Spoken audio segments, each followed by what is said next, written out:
Assalamu alaikum students. Today we are going to study social studies class 4 lesson number 3 climate. Today our topic is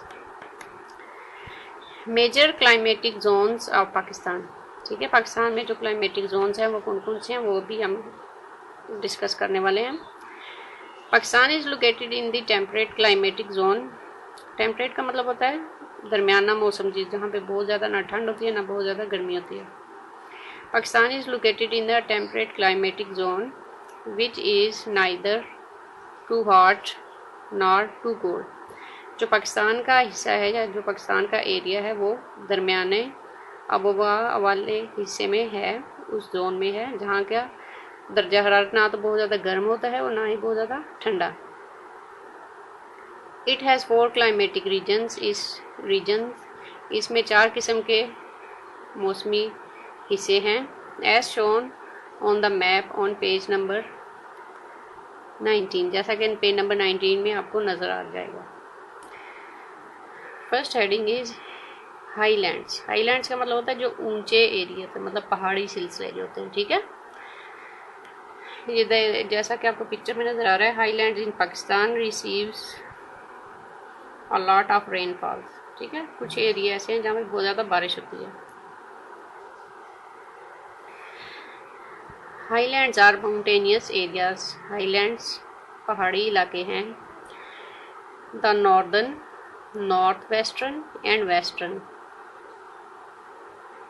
ठीक है, northern areas शुमाली इलाका जात, north western शुमाल मगरिब और मगरबी इलाके जो होते हैं। ठीक है, ये हैं highlands fall in this region. हमारे मुल्क के ये जो एरियाज हैं वहाँ पे हाईलैंड्स है, मतलब ऊंचे पहाड़ों वाला इलाका है।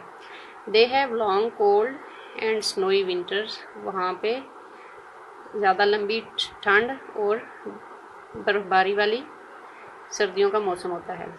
Summer in north and north western mountains और शॉर्ट, मिल्ड एंड वेट।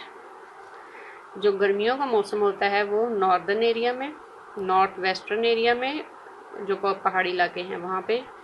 जो सर्दियों का या गर्मियों के मौसम है वो थोड़े छोटा होता है, मतलब इन इलाकों में ठंड ज़्यादा होती है और गर्मी कम होती है। मिल्ड एंड वेट होता है।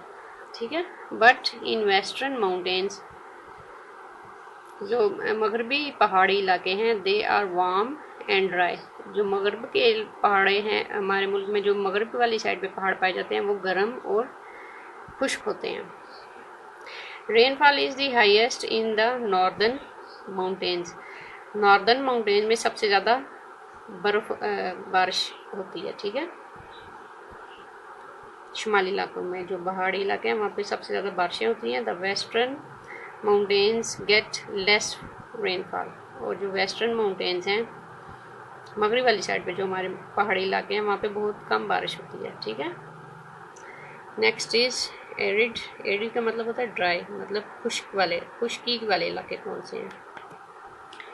Arid mean dry. एरिड का मतलब होता है खुश्क। The areas of south western Balochistan and south eastern deserts fall in this region. और अब इन इलाकों में कौन कौन से हिस्से हैं उन्होंने बताया। बलूचिस्तान का जो साउथ वेस्ट हिस्सा है और साउथ ईस्टर्न डेजर्ट्स हैं, रेगिस्तान या सहरा जो होते हैं वो इस हिस्से में पाए जाते हैं, खुश्क इलाका जात में। The climate is dry and hot through out the year with hot dusty winds and very little rainfall. अब इन इलाकों का जो दर्जा हरारत या आबो हवा है वो बहुत खुश्क और गर्म होती है पूरा साल, और वो बहुत ज़्यादा मट्टी वाली जो हवाएं होती हैं वो चलती हैं और बहुत कम बारिश होती है।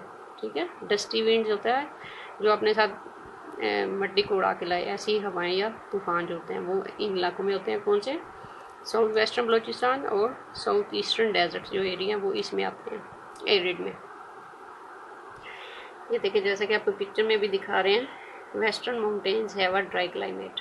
ठीक है, नेक्स्ट इज सेमी एरिड। जो थोड़े खुश्की वाले इलाके हैं वो कौन से हैं। The areas of upper Indus plain, lower Indus plain and Potohar plateau lies in this reason.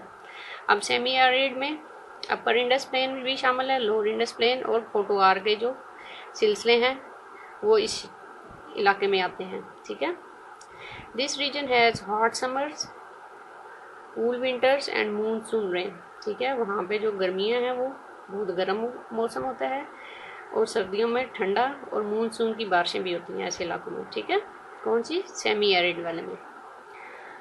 आगे आ जाता है कोस्टल। कोस्टल होता है जो समुद्र के साथ इलाका लगता है, कोस्ट लाइन साहिल जो होता है उसको कहते हैं कोस्टल एरियाज। ठीक है, अब इनमें कौन कौन से इलाके शामिल है? This region includes Karachi, Makran, coast and Indus delta. ठीक है, अब इन इलाकों में कौन कौन से इसी शामिल है? कराची है, मकरान का जो साहिल है वो शामिल है और इंडस डेल्टा वो शामिल है। द क्लाइमेट इज़ ह्यूमिड, जो वहाँ का आबोहवा है वो नमी वाली होती है, and mild due to sea breeze throughout the year, और वहाँ पे सारा साल मौसम नमी वाला होता है क्योंकि जो समुंदर से हवाएं आ रही होती हैं उसकी वजह से। ठीक है, कौन कौन सा इलाका है? कराची, मकरान, कोस्ट। ठीक है, next topic it, what does the weather report say? Why do people look for at weather reporters and try to predict the weather?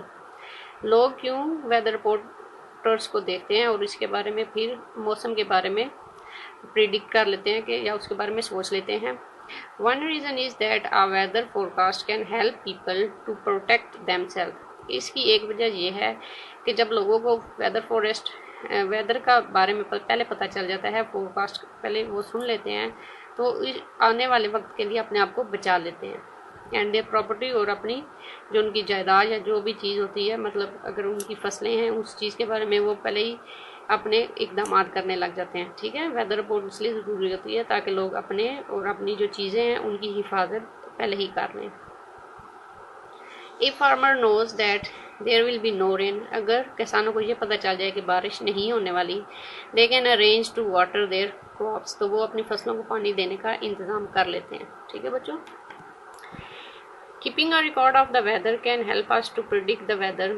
अगर हम लंबे अरसे तक किसी भी मौसम का रिकॉर्ड रखें तो उसे हम मौसम के आने वाले वक्त के बारे में पहले से ही समझ लेते हैं। And notice any pattern of change, या कोई भी उसमें के पैटर्न में जो तब्दीली आ रही होती है उस चीज़ को भी हम नोट कर लेते हैं।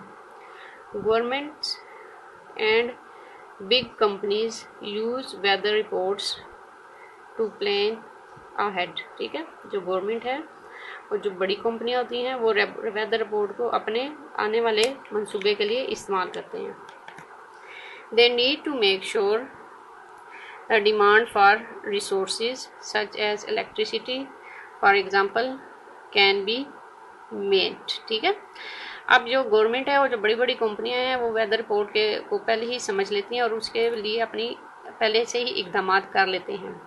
They need to make sure the demand of resource, और वो उसके लिए जो इकदाम के लिए ज़रूरी चीज़ें होती हैं उनके लिए पहले ही चीज़ें बनानी शुरू कर देते हैं या उसके बारे में पहले ही प्लानिंग करने लग जाते हैं, सच एज इलेक्ट्रिसिटी, जैसा कि बिजली की सप्लाई। ठीक है, for example can be met, ये भी हो सकती है। ठीक है, we also use weather forecast to help us decide what to wear and whether to take an umbrella, a sun hat, a coat और एक्स्ट्रा वाटर विद अस। ठीक है, अगर हमें मौसम के बारे में पहले ही पता हो तो इस चीज़ से हमें मदद मिलती है कि हम ये फैसला कर सकें कि हम क्या पहने, या अपने साथ कोई छतरी लेके जाएं या सन हैट लेके जाएं या कोई कोट या एक्स्ट्रा पानी साथ लेके जाएं। मतलब कि अगर ठंड होगी तो एक्स्ट्रा साथ कोट भी चाहिए होगा, अगर बारिश वाला मौसम होगा तो अम्ब्रेला की ज़रूरत होती है, अगर गर्मी होगी तो सन हैट यूज़ करते हैं। ठीक है,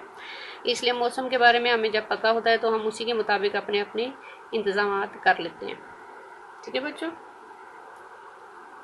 व्हेन वी गो आउट, जब हम बाहर जाते हैं, if we know that a big storm is coming, जब हम बाहर जाते हैं और हमें पता हो कि एक बड़ा तूफान आने वाला है, we can put away our things, तो हम अपनी चीज़ें उठा लेते हैं या संभाल लेते हैं, and make sure they are secure, और इस चीज़ को यकीनी कर लेते हैं कि वो महफूज हो गई हैं। ठीक है, we also need to know, और हमें इस चीज़ की भी ज़रूरत होती है जानने की, if over planned activities will be possible, कि हमने जो पहले से ही सोची हुई अपनी एक्टिविटीज़ हैं या जो हम सरगर्मियाँ करने वाले हैं वो इस मौसम में की जा सकती हैं या नहीं। फॉर एग्ज़ाम्पल, मिसाल के तौर पर, it is much nicer to have a sports day on a warm sunny day, क्योंकि जब भी कोई गर्म या धूप वाला दिन होता है तो उस दिन ही कोई स्पोर्ट्स डे मनाया जा सकता है, खेलों वाला दिन, ठीक है। अगर उस दिन बारिश हो जाए या ठंड तो उस दिन वो फिर स्पोर्ट्स नहीं की जा सकती। आज हमारा ये चैप्टर कंप्लीट हो गया है। नेक्स्ट चैप्टर के साथ नेक्स्ट वीडियो में हम इसकी एक्सरसाइज करेंगे। अभी तक के लिए अल्लाह हाफिज़।